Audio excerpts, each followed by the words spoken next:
bonsoir, je me présente, je m'appelle Moustapha, ingénieur d'État en agronomie, option ingénierie et production animale, lauréat de cette institution.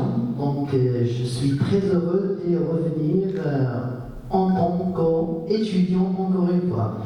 Donc je tiens à remercier les membres du comité organisateur de cette rencontre.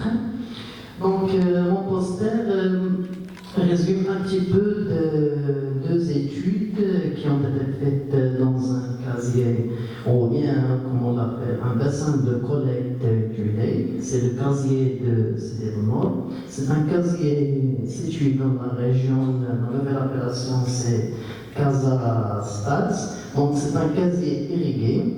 Donc lorsqu'on parle d'irrigué, donc on parle de l'importance de l'activité de la production du lait.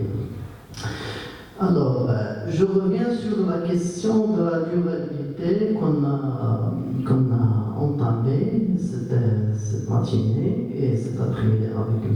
Sahel. Donc, M. Bukiran, il a mis l'accent sur cette durabilité de sa façon. Donc, pour vous présenter mon poster, c'est le numéro 14 qui est affiché en dehors. Je vais adopter le plan suivant après une brève introduction, un petit rappel des objectifs et contextes des études. Je vais vous présenter un petit peu le matériel et les méthodes adoptées. Et avant de conclure, je vais mettre un petit peu l'accent sur les résultats que nous avons obtenus et les résultats préliminaires. Alors, comme vous savez, nous vivons dans un avenir incertain. Elle est caractérisée par plusieurs changements et aléas d'ordre de différents ordres, politiques, climatiques, économiques et sociétals. Donc l'avenir des systèmes agricoles en général et Merci. Donc l'avenir et la durabilité des systèmes de production agricoles sont assurés par leur capacité à s'adapter à ces changements. Les élevages laitiers vus en tant que système et sont un système dynamique ou un ensemble d'éléments qui sont en interaction entre eux pilotés par l'homme. Donc elle n'est pas exclue de ces perturbations.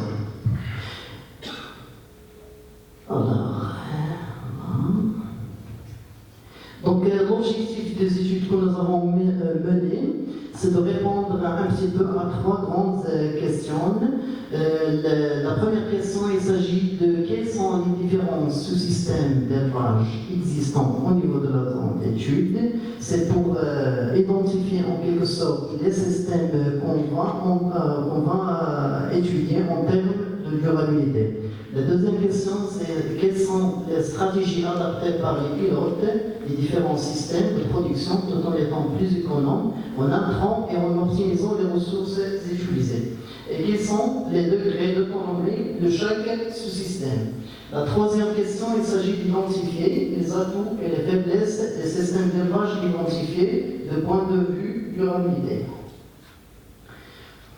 Donc la durabilité des systèmes ne peut être appréhendée que par l'évaluation des systèmes de production existants ou par la conception de nouveaux systèmes à travers des pratiques alternatives. Donc pour s'y faire, il est si nécessaire de procéder à l'identification des systèmes existants. Donc la démarche méthodologique que nous avons optée, il s'agit des enquêtes auprès de 110 unités de production réparties au niveau des périmètres irrigués de Cédémont. Donc ces agriculteurs ont soumis un questionnaire qui se rapporte à des questions de structure, des pratiques et fonctions de production et les états des aliments en interaction entre eux. Donc les données recueillies ont fait l'objet d'une analyse de la composante principale et d'une classification ascendante hiérarchique. Bien sûr, à l'aide des différents logiciels où nous avons confronté les résultats. Par exemple, les résultats que je vais présenter maintenant ils sont issus du logiciel StatBox, version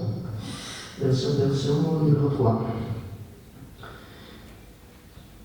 Alors, quant à la durabilité, on sait c'est basé sur la méthode IDIA, développée par l'INRA de France, c'est la version numéro 3, que nous avons essayé d'adopter au contexte de l'étude et de la zone d'étude.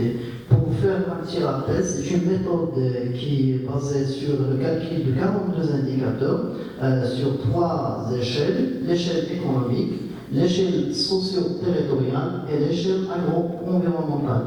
Pour chaque échelle, au total, il y a 10 composantes. Pour l'échelle économique, il y a 3 composantes, socio-territoriale c'est 4, agro-environnementale c'est 4. Quant au résultat, l'ACP montre que le plan principal, donc, il explique 82% de la variabilité entre les systèmes identifiés. Donc, les variables contribuant le plus à la formation de l'axe F1 et sont dans l'ordre, donc c'est la superficie totale, si je me trompe, voilà.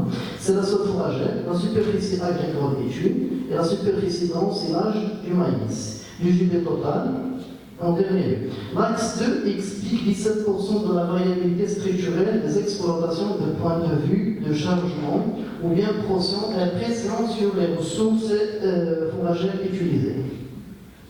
Donc, quant à la classification ascendante hiérarchique, nous a permis d'identifier 4 classes. La première, ou bien sous-système.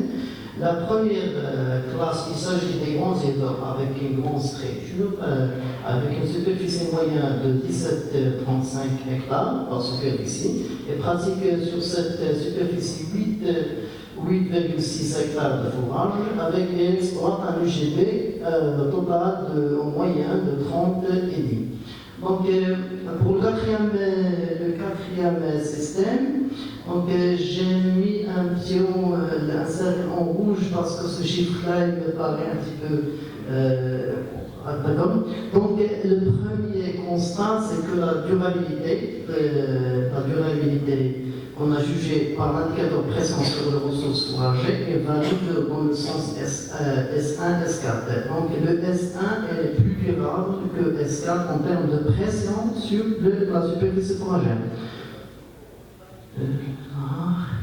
Ça, c'est un petit radar qui représente un petit peu les 10 composantes de la durabilité de la méthode EDIA. Donc, les premiers résultats de l'évaluation, qui est le corps de notre étude, quant aux atouts des élevages et des systèmes identifiés.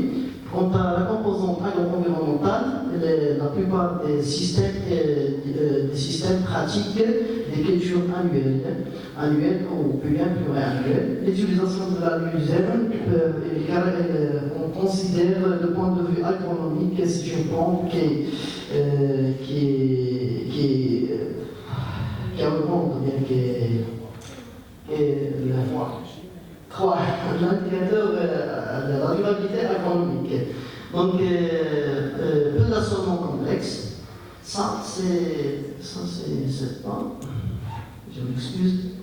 Donc, quant à la composante socio-territoriale, les indicateurs que nous avons jugés qui sont durables, c'est le travail collectif, c'est-à-dire qu'il y a un échange entre agriculteurs, l'adhésion aux organisations professionnelles, la création d'emplois, la participation aux Open Day, que ce soit organisé par l'État ou bien les privés. Les produits locaux, ils existent, mais non valorisés. Donc, l'échelle économiquement, si on analyse un petit peu le chiffre d'affaires agricole, le lait est généré un petit peu 68% du chiffre d'affaires agricole à l'échelle du système au niveau de la zone. Donc, c'est pas les atouts, c'est les faiblesses. Les faiblesses qu'on trouve sur l'échelle de la zone. En termes de la composante agro-environnementale, la plupart des systèmes privilégient des systèmes rémunératrices de travail à sucre, une mauvaise gestion de la surface agricole, l'absence de zéro pâturage, la stabilisation entravée sur toute l'année, les assolements et les rotations sont plus simples, ce qui décroît la durabilité économique, et avec la fertilisation du sol qui nécessite un petit peu d'apport d'azote. Donc, et il y a aussi, je reviens sur la question de l'utilisation de l'eau, elle est difficilement renouvelable, l'énergie aussi. Donc, pour la composante socio-territoriale, on constate une absence totale de valorisation des produits fermiers. Et l'agriculteur travaille, il est vraiment chargé, donc il y a aussi l'absence d'implication sociale des autres individus dans la famille, dans le travail, pour l'activité de la production du lait. Quant à la durabilité économique, elle est affectée, la viabilité économique des exploitations, elle dépend nécessairement des produits de l'exploitation et des subventions de l'État. Donc, merci beaucoup. Je m'excuse, monsieur le modérateur.